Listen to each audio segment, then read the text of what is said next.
नमस्कार. मनोरंजन विश्वात असे अनेक कलाकार आहेत ज्यांनी इंडस्ट्रीत पदार्पण करण्यापूर्वी त्यांची नाव बदललेली होती. 90च्या काळात सुद्धा काही कलाकारांनी त्याचं नाव बदललेलं होतं आणि इंडस्ट्रीत मोठं नाव कमावल्यानंतरही लोकांना त्यांची खरी ओळख माहीत नव्हती. यापैकीच एक ज्येष्ठ अभिनेत्री म्हणजे श्रीपदा. चला जाणून घेऊयात अभिनेत्री श्रीपदा आज कुठे आहेत व काय घडलंय त्यांच्यासोबत. तत्पूर्वी आपण जर तारांगण या मराठी यूट्यूब चॅनलला सबस्क्राईब केलं नसेल तर नक्की सबस्क्राईब करा.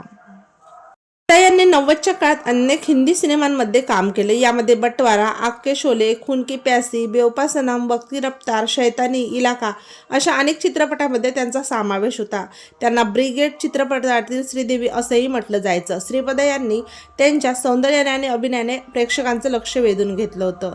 श्रीपदा यांचं खरं नाव ईशा नायडू असं होतं. त्यांनी सुरुवातीला भोजपुरी चित्रपटांमध्ये काम करून आपली ओळख निर्माण केली.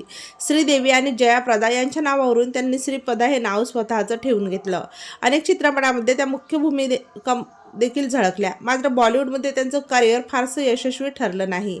पण त्यांनी त्यांच्या कारकिर्दीत 70 पेक्षा जास्त चित्रपटांमध्ये काम केलं असून 80च्या दशकात त्या सर्वाधिक लोकप्रिय अभिनेत्री म्हणून ओळखल्या जात होत्या.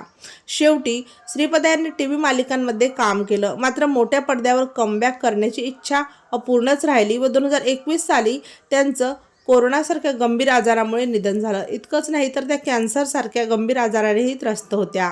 तेव्हा मित्रांनो, आपल्या तारांगण या मराठी यूट्यूब चॅनलतर्फे अभिनेत्री श्रीपदा यांना भावपूर्ण श्रद्धांजली.